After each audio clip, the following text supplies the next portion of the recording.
gonna get this interview popping, baby. Big one in the building, you know. First question. So, how old was you, when you first started producing? Because, I remember you from way back in the day. Put that Best Buy over there. We talking about 1990 something, y'all. You feel me? Actually, I was 15. You about 15? First full beat I did was 15. Okay. 15. What was you using then, and what have you acquired now that shows growth from that time when you was 15? Remember the keyboard we saw in Best Buy? So what now? Talk a little louder. The keyboard we saw in Best Buy? The keyboard we saw in Best Buy. The Yamaha DJX? Yeah, man. I went ahead and y'all don't know about that. I went ahead and I got one. Okay. And we used like the 4-track. The 4-track, the Tascam. I think it was the 410 or something. Yeah. That's what it did to track the beats and the vocals. Okay. No Fruity Loops then. I feel you. Yeah, before Fruity Loops, before computers, y'all. You feel me? None of that. Long time. Not to say I don't use it now. But then it wasn't none. I feel. I mean, you got a big name in Palm Beach County, man. A lot of people don't really, understand how all the stuff that you've done. Like, give us a couple examples of who all you worked with in the past, I'm scared I'm gonna miss somebody. Just a couple. I know it's a lot of people. It dates back to the Dub City album from Triple Gold. That album. Triple Gold, shout out to Young Dream, them boys. Actually, Young Dream solo album. We recorded, did every track on it. How I Live Is How I Live, if I'm not mistaken. Okay. Did every beat, recorded it in my house. Young Fiends, a lot of their first stuff. A lot. I'm gonna miss somebody. Miss somebody. Haitian Jack. Haitian Jack. What up? My dog. Shout out to Haitian Jack, boy. Yo, that's you gonna forever be my dog, boy. For real, boy. Haitian Jack, dude. That's my dude. Okay. Man, pretty much. A lot of hit 'em up squad, the Young Dream stuff. A lot of I can't name everybody. I'm gonna miss somebody. Hey, that's enough right there, bro. Like I said, man, you considered a veteran in Palm Beach County, man. You know what I'm saying? Appreciate it, man. So just want to get all that cleared out there, man. Know what I mean? I'm working every day to try to make that name bigger. Yeah. So, like, as a producer, who is Big One? Like, what kind of sound do you have? Like, if I try to categorize the sound of Big One, you know what I'm saying? What would I say to somebody? He made it fun to be different. And I don't mean different as in like fast, like today, like how you got the 1-step the Euro beats, now they do like the 2-step. Yeah. Not like that. More like if they doing hood bass, it's good to bring in the Miami bass and do the same type of song. Or, mixing jazz. I mean, because you do the same thing, like mixing more chords, mixing more instrumentation, more than just synths and electronic stuff. And not scared to sample old stuff. Because one of my biggest things I do, I sample. I sample the hell out of a song. I don't care what it is, whose on it is. I done sample everything from Johnny Mathis to Jamiroquai. Marvin Gaye, all that. I listen to a lot of stuff. Okay. A lot of music. Okay. Speaking of samples, what was that sample that you did? Because we know you did Young Dream song, "Make It Out the Ghetto." Yeah. Speaking of which, we're getting ready to show that video in a little bit, so y'all stay tuned. You know what I'm saying? That track was produced by Big One. You feel me? So we know you did that track, man. Like, where do you find your inspiration? You know what I mean? For whatever you pick a sample or whatever. I'm gonna say a lot of my inspiration comes from listening to a lot of old music, but also working with artists who listen to that, who got that old mind. You know what I'm saying? Like, I'm like a year older than Dream, but he got that old mind when it comes to like listening to old school music. Just think about it. You go back to Wishing on a Dream, Wishing on a Dream was Wishing on a Star. To like that song, if I'm not mistaken, that was, I forgot whose song that was. I want to say that was either Bobby Womack or somebody, but I had a bunch of music that day and I was just cutting samples. I did. And I played it and he was like, "Hey man, you know what I'm saying? I want to use that." I did. But I didn't know that Out the Ghetto song was coming. I thought it was gonna be more of a, I knew it was gonna be a good song, but I didn't know it was gonna be. Yeah, man. I mean, he kind of came out with an anthem with that one. Exactly. I mean, Out the Ghetto. Man. I love it. Yes, sir. Them boys went off. Yes, sir. Yes, Prince sir. P and we took, Right. they took that song. I like that. Okay. Well, you know, a lot of producers, man, they rap nowadays, and a lot of rappers, they produce now. You know what I'm saying? But as long as I've known you, I've really just known you as a producer. Do you rap, or have you ever considered it? Or Actually, I'm gonna tell you, my music career started 3 years before I started doing beats. And I'm gonna tell you what really made me really start doing beats. You know, besides having a love for music in general, I started rapping in like '94, and like a lot of the dudes I was rapping with was way older than me. So you know, they had, you know, if you gonna compete with them, you know, back then when you was rapping, it was competition, but it was healthy competition. It was to make you better. It wasn't like, oh, okay, I'm better than you. You know what? I don't need the group. You know what I'm saying? It was more like, you hold your end, I hold my end, and together we bring it up. That's real. So with me, what made me start doing the production was the fact that, okay, I'm always rapping, we rapping on instrumentals, and that's nice and good. But even back then, it was like, man, I want my own stuff. So when you got producers charging like $500-$600 for a beat, it's like, you know what? I'll take a chance and take that same $500-$600 and buy me some equipment, and I start learning. Because it's just like riding a bicycle.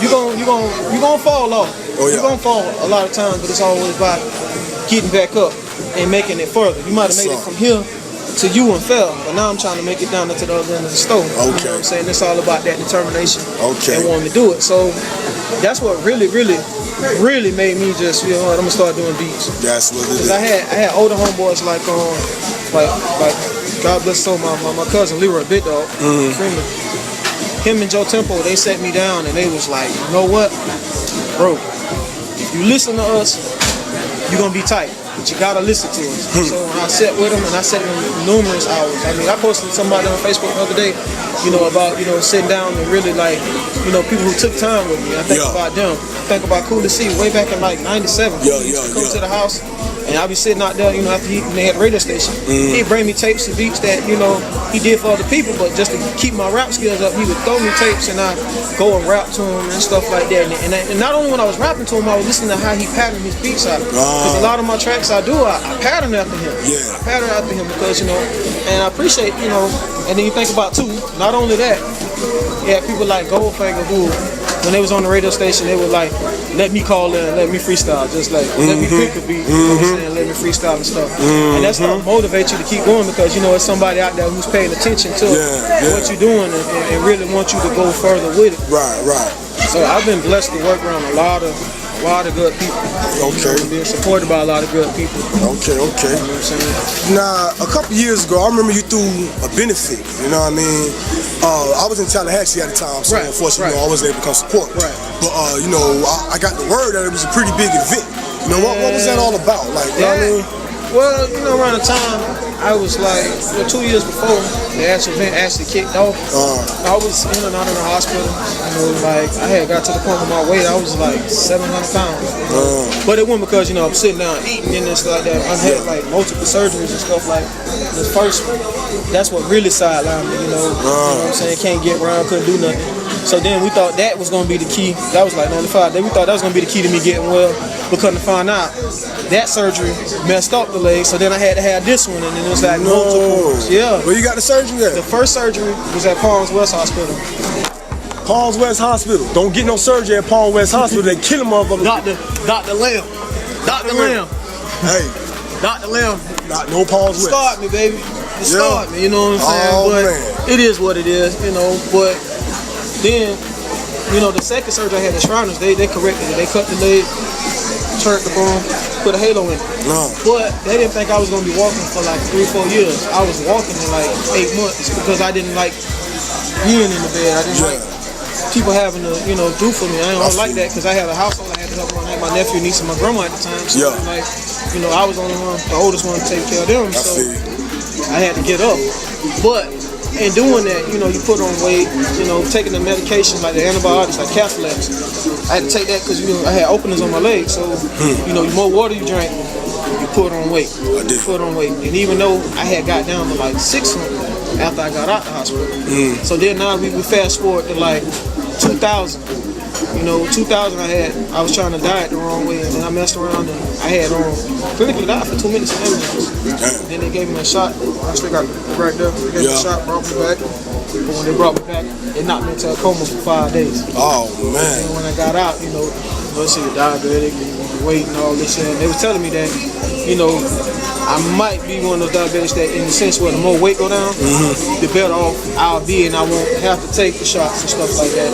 And I thought they were just saying that just to make me feel. But then as time went on, I started noticing, like that was 2000. I started going to the hospital. So we fast forward to 2006. I mean, that was like one of the worst years of my health ever. I'm talking about, I must have went to the hospital every week. Because I had one time, I went blind in this eye. Oh, man. Sitting there. Then the next time I remember my kidneys were starting to act up and stuff. And then it's like, you know what, I got tired of it. You know, I felt like I'm being a burden on people's nerves, because it's like, damn, we don't know if he's going to die or whatever. So then it was like, you know what, I want to do something about it. So that's when got Angel in the form of Kathleen O'Toole. The news reporter Kathleen O'Toole. Okay. She was the one who really like took on the story, as opposed to letting people know, you know what I'm saying, my situation and everything that was going on. So, you know, she put the story up about I was trying to, you know, raise money to get the bypass surgery, because you know, the weight pattern took over and my health was like getting real bad. So, you know, it wasn't a big outturn, you know, from the news situation, but, you know, as in people outside of it, they were the ones to really like take awareness on the situation and kind of make it, you know, make it useful. So then, fast forward a year and a half later, T Green, they came up with an idea. Shout out to T Green, man. T Green be doing a lot for the county, man. Shout out to T Green, man. That's my boy. That's my boy. You know, he came up with an idea, you know, pulling artists together to try to get the benefit going. Kind of help me, you know, get the money up and everything. And if not, if I didn't get the money, at least I can get some awareness on my situation. So then, you know, after you know, planning, you know, we had a couple of situations with one club said they'll do it, and then they turned around and they backed out. Another club said they'll do it and they backed out. But then he finally came together like with Z, him and Z, him and what's the other dude's name? Oh man, Genesis. Okay. You know, him, Z, and Genesis. You know, they came together and they got the situation kind of, you know, what I'm saying, rolling. You know, got awareness out there. Few of the local artists, you know, like you know, got Dream, who always in my corner. You know, God bless the dead. You know, JC the Business. He put on the show. Danger, you know, my god sister, the rapper. Then you had Danger, the actual DJ, which he showed love. He came there, he rocked it, bro. He rocked it. You know, Danger. That's what's up, man. And you know, it was a few artists. It was so many artists that I can't remember everybody. But for all the artists who came, it was artists who, you know, just came to show support. The ones who didn't even get to perform, you know, they donated and they put money. And I think that night made like $800. And you know, it wasn't a surgery money, but it was enough for me to go in the gym and, you know, get food and you know, start doing stuff. And then like when that event happened, I was 650. You know what I'm saying? You know, from that time to now, I'm like, right now I'm like 420. So you know, that's, you know, very big help. You know, that's without a surgery. You know what I'm saying? And right now I'm still, you know, kind of, you know, facing that battle, you know, trying to get surgery and stuff. I had a situation where, you know, Mel Masters had talked to almost 5 minutes, $1 more. See this man? Don't charge me over 5 minutes to use electricity. $1 more. Yo, man, put it on my tab. I'll grab it from on your lip. Yeah, man. All right, back to business. As you were saying, bro. You know, Mel Masters had talked to a surgeon, you know what I'm saying, to try to help me with the situation, but, you know, Masters did the best he could to keep it going. The surgeon said he'd do it, but the surgeon couldn't get a permit for some building in Boynton or something to put this laser in, because he does his surgery, you know, with laser. He don't do it with knife. Okay. But, you know, that's 2011, 12. You know, he did what he could, but I ain't heard no more about it. So right now, I'm just still, you know, on the health kick, trying to do what I can for myself. That's what's up. I'm trying to make it happen, but still. Well, I mean, it's good that, you know, a lot of us came together for that. Yeah, exactly. And I appreciate it. I appreciate it, because one thing I live by, One thing I live by is this. Hey, you want another water, bro? Oh yeah. Hey, let me get one more.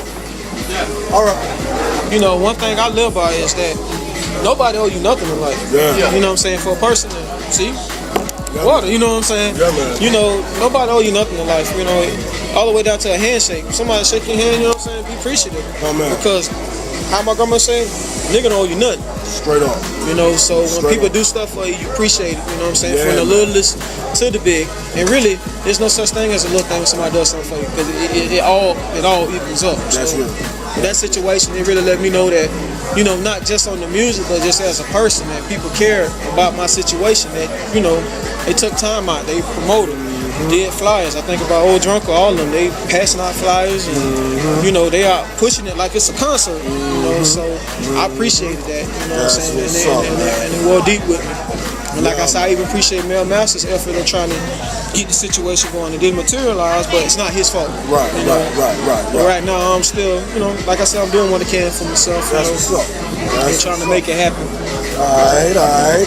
Well, man, you know, we gotta, like I say, man, a lot of artists want to be producers now. Producers want to be artists. You know, everybody's just trying to get in where they fit in. You know what I mean? Right. 'Cause, like, that's the reason why I started producing. You know, like I didn't have anybody to buy beats from at that time. You know, we're talking about 1998, 99. Right. You know what I'm saying? Right. So since I played piano, I had to learn how to produce myself. You feel me? Right. So what type of advice do you have for like a young producer that's basically trying to, you know what I'm saying, go in your footsteps and trying to, you know what I mean, get themselves out there in the way that you did? One, prepare for the worst before you see the best. Okay. Prepare for the worst, because one thing about it, if you prepare for a hard time, when you see the great ones with this music, you'll be overwhelmed, you know.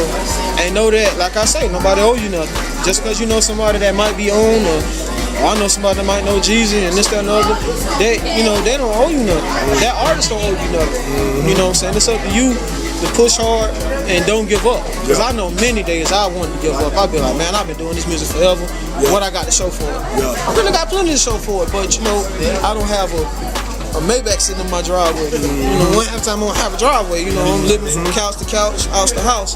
But through it all, I still had to gift the music, and you know, what I had to show for it is that my love for it. You know, and the people I done dealt with, you know, doing it. So, I made a lot of great relationships with people doing music. You know what I'm saying, producing tracks. And some people, they might think, oh well, it ain't nothing but doing beats and niggas rapping. But one thing about it, you don't know how many dudes you done switch from being hustlers on the street to now they hustling their music because you know what I'm saying, you took time and you shot somebody a beat, you know what I'm saying, you took time and you recorded it. It's way bigger than just, you know, oh, I gotta sell this beat, I gotta be here, I gotta do that. No, it's way bigger than that. It's way bigger than that. You building futures, you know what I'm saying? Real talk. For ways that dudes, you know, as convicts, cause I don't work with everything from bases, prostitutes to head busters, dudes who just jump, you know, cause shooting me a beat, you know, I was in jail, I was beating on the box, and then I came up with this song, bro, I feel like it'll be a hit. You don't know if it's gonna be a hit or not, but you do it, you know what I'm saying, just to feel, you know, you done something. Like I say, you can put money in somebody's pocket, you know what I'm saying? You can feed somebody, but if you teach them how to feed themselves, it outlasts everything. Yeah, man, it outlasts. All right, bit one, last question, man. So, what can we expect from you next, man? What kind of projects can we expect from you in the future? I say I'm working on the EP right now. You know what I'm saying? The Big One Entertainment Presents. It's actually a break off from the Alter Ego project that I'm working on. You know what I'm saying? With a few artists, like I said, the first single that we're pushing off of it is We Keep It Live, and that's a track featuring one of the artists on the label, you know, Raw Chick. And it's also featuring another artist, Cash McCray. It's featuring Money Mark too. That was on Slip Slide back in the day. So, you know what I'm saying, we're pushing that. And I'm also working on a couple of singles for Mark himself, you know what I'm saying, for his Book of Mark album and then his mixtape. And I'm working on a bunch of the artists, you know, the local artists, like I'm working on the Drop 50 ENT project. I'm working on Maniac Black. I'm working on Maniac Black album and singles and stuff. So I'm working. A lot of work. Gotta work though, man. You know what I mean? And looking for more. Looking for more. Oh yeah, looking for more. Man, baby, you gotta keep looking for more. Looking for more. Gentlemen, there you have it. You know what I mean? Hood Chronicles, Big One, man. Boy doing big things. Make sure y'all look out for my boy in the future, man.